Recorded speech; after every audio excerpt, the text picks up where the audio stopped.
What went wrong with Reaper? Or is it right? Did anything even happen?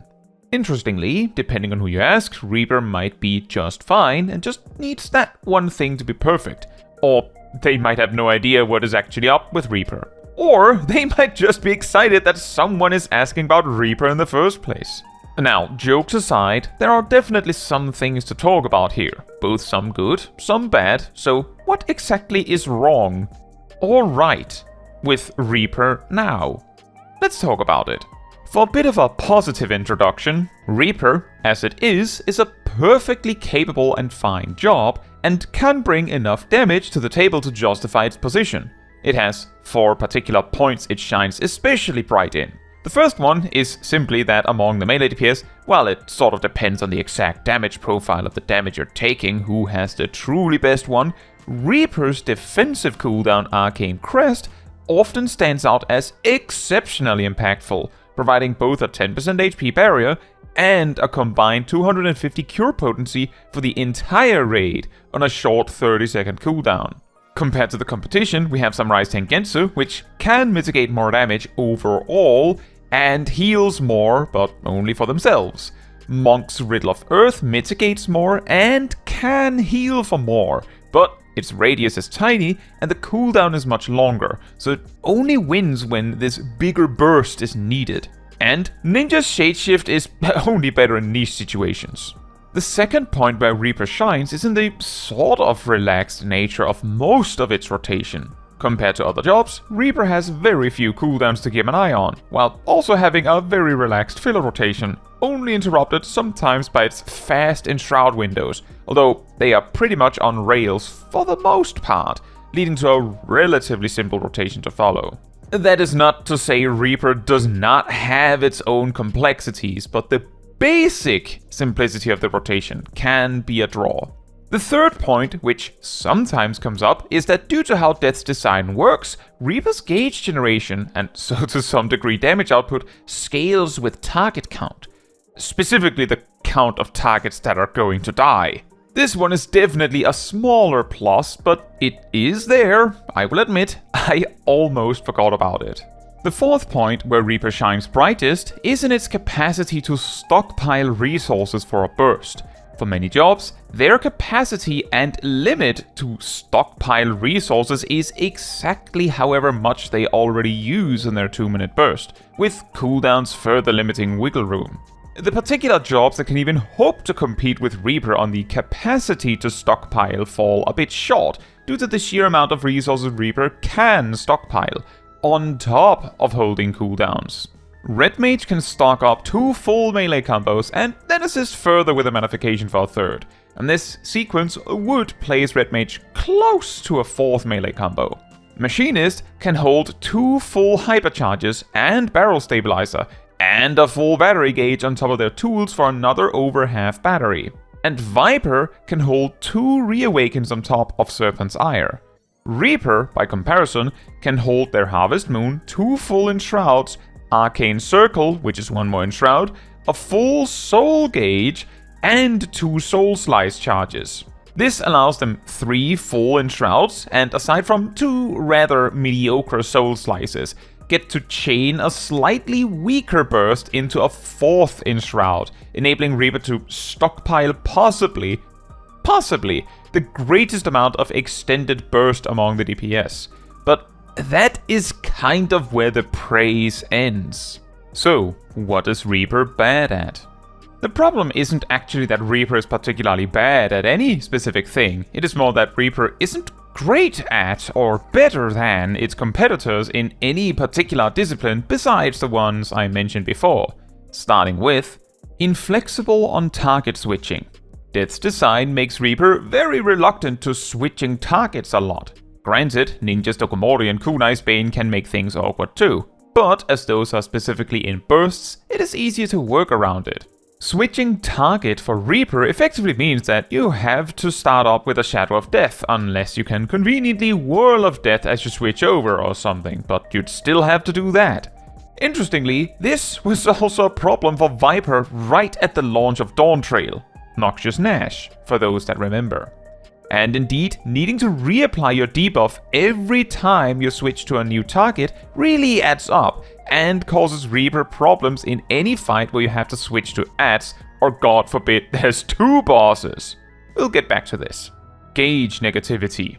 This is a somewhat weird one, and is a problem that sounds a lot worse than it is, and yet is a lot worse than it sounds, all at the same time.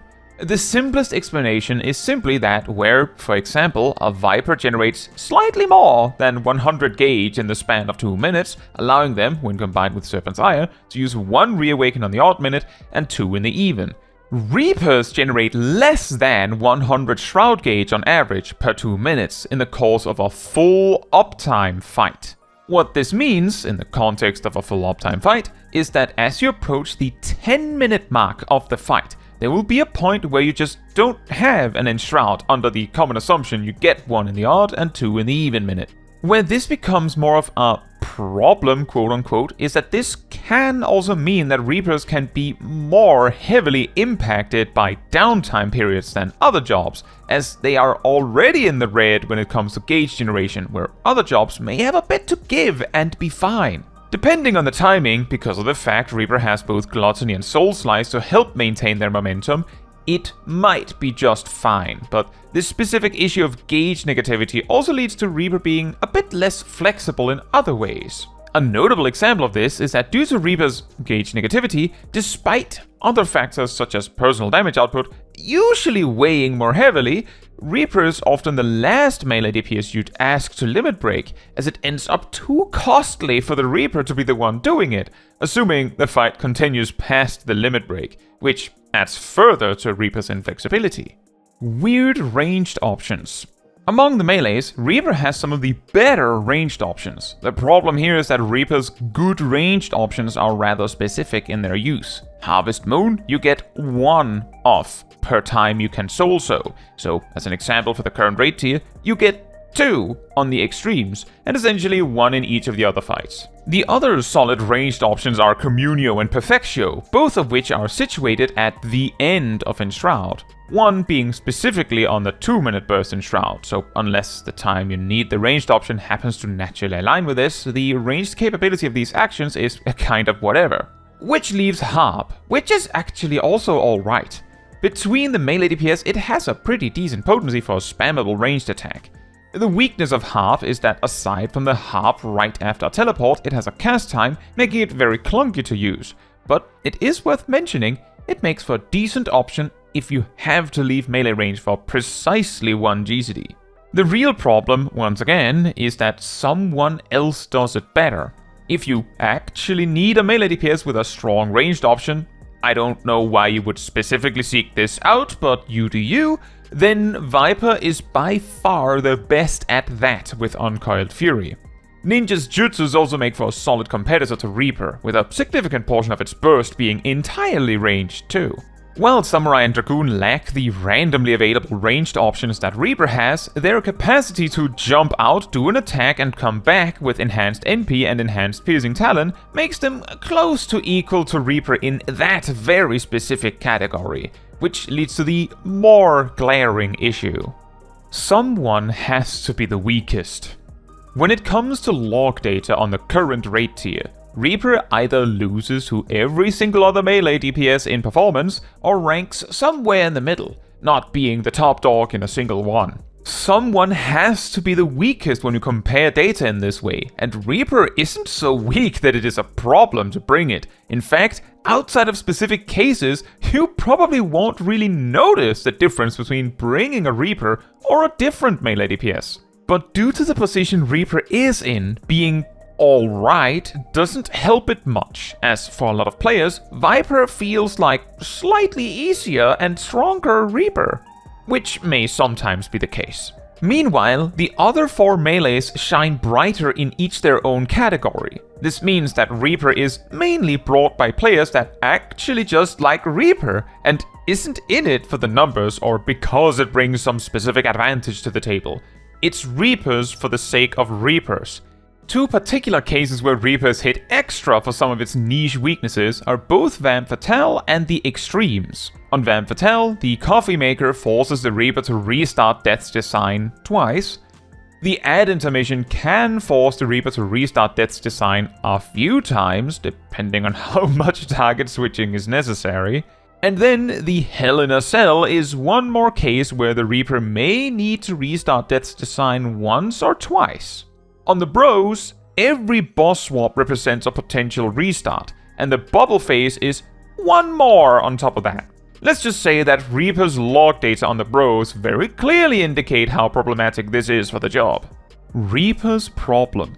I think the best way to describe Reaper's issues at present is that it introduces a handful of issues and complexities to deal with and doesn't reward the player anything special for overcoming them. The competing melee DPS jobs either typically have a simpler rotation to handle, particularly notable being Viper here, or they have a more complex rotation that mastering rewards you with the bigger numbers. Learning the complexities of these jobs can also give you more flexibility and ability to play around any problems a boss may present you with.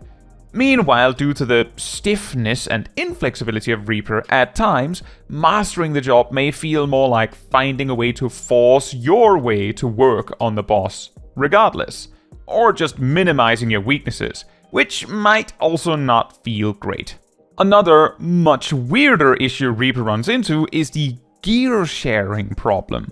Among mages, being the weakest mage can be awkward because one could somewhat easily just switch to the strongest mage. All you need is a weapon and practice. The same applies to ranged physical. Among melees, however, it can get quite specific, as ultimately the gear you already have only fully carries between 2 jobs for each melee category. However, as it turns out, Dragoon is often considered a reliable melee DPS choice and is, at present, very strong, and where Samurai and Monk has the problem of disagreeing on skill speed amounts, Dragoon and Reaper generally fully agree on what is the best gear to have, so gearing one is the same as gearing the other, minus a weapon, I suppose. Which means that when it comes to the player itself, they might feel compelled to play, quote-unquote, the stronger job, even if they enjoy Reaper. Even if the performance difference is small enough that you shouldn't need to worry about that. This one goes out to you, Stainless. Could it be fixed? Obviously, any job can be fixed, quote-unquote, to become strong, quote-unquote, by simply buffing the damage numbers. In fact, in a recent patch as of the making of this video, Reaper did get some potency buffs. However, if Reaper being weak in a specific kind of fight leads to it getting buffed to compensate, it just means Reaper becomes too strong in fights where this weakness isn't present. A way we can see how this could cause problems is that buffing Reaper to compensate for their weakness in M10s would probably make them too strong in a fight where that problem isn't present, like I think in M12s? A more long-term solution is to approach the weaknesses of the job. But is that even possible without ruining what makes Reaper Reaper? Take Death's Design, for instance. The weakness of this mechanic is that if the Reaper has to switch targets, they are sorta screwed. One way to quote-unquote solve that is to simply make Death's Design a damage buff on the Reaper, but then we have simply reinvented Surging Tempest, or Dark Side, or Hugetsu, or Power Surge. What makes Death's Design interesting is precisely that it doesn't work like that. But if it was such an issue, one way would simply be to make it a buff on yourself. And just make it so while the buff lasts, enemies dying near you gives you some soul gauge. In fact, for extra comedic effect, also make party members dying near you give you some. A completely different approach to solving this issue could be to give Reaper a way to consume Death's Design if you are not going to be allowed to use it. For instance, this could be done by giving Reaper an action similar to their PvP Fate Sealed follow-up to Death Warrant, to consume the debuff. One way this could work is that the debuff is turned into extra potency on an attack. Another way could be that Fate Sealed is a spell that turns the Death's Design duration into a buff on the Reaper for the remaining time. That, of course, doesn't stack with Death's Design, and perhaps is applied on top of the duration when you apply Death's Design to a new target. Yet another solution would be to on a cooldown, say 1 minute, be able to use Death Warrant as an OGCD to store the Death's Design from a target. And then you can use Fate Sealed as an OGCD to reapply that stored Death's Design on a new target, as a way to move your debuff, which would significantly reduce the problems with target switching on Reaper, or even downtime for that matter. The gauge negativity thing on Reaper could probably also be solved by adding either some soul gauge on using Perfectio or when using Shadow or Wall of Death. I'm not exactly sure how much they need to go fully neutral or even positive, but if it is a relevant problem, there are some clear targets that could be tweaked to solve it. Most of the other weaknesses of Reaper are mostly just incidentally how it works. Like, you could make it so Reaper can stockpile a Communio or have multiple instant harps stored or something else, but at that point it feels like you're just reinventing Viper again. I would also say that the Reaper mains probably, hopefully, enjoy maximizing the value of cooldowns like this. I guess one thing that might be nice is if you were allowed to use your filler 1-2-3 combos during Enshroud, as this would make Enshroud itself much more flexible if you ever need that, as you could delay Communio a GCD or two as desired. Which also leads me to the last point. Is all of this actually an issue? Most of Reaper's weaknesses simply boil down to either numbers too low, which is easily solved with some potency tweaks, or a design choice that happens to cause problems in particular fights. The players choosing to play Reaper are also choosing to wrestle with these issues and challenges, just like, for instance, Black Mages or Summoners had to in the past. The difference here is that Reaper's mechanical issues are relatively small, but removing or changing them would probably change the fundamental design of Reaper as well, and could easily remove what makes Reaper special to the ones that actually love it. Reaper being a less common pick than other jobs doesn't make it bad, or death warranting it for major change. But I do hope this discussion shone a light on some of the things Reapers deal with at present, because if my experience is anything to go by, the Reapers are not saying that much themselves. But with all that said, what do you think? Maybe you straight up forgot Reaper existed. Maybe you're a hardcore Reaper main. Maybe you wish you were, but various factors make you feel forced to play something else. Do you have an idea of what could make Reaper more awesome without breaking what is already there? I would love to hear about it all in the comments. Now, that is all for this video. Thank you so much for watching. If you would like to support me and my channel more directly, you can become a member like these wonderful people here. You can also alternatively support me through Twitch or Ko-Fi. Links in the description. You can also support the channel by letting the YouTube algorithm know by liking the video, leaving a comment, subscribing, sharing, and hitting the bell to get notified when next I post a video. Fun fact, the first patch that addressed Reaper at all in regards to action changes halved the healing potency of Arcane Crest. This was, hilariously, also the patch where Standard Finish and Technical Finish were relabeled as weapon skills to interact with Reaper's Arcane Circle specifically.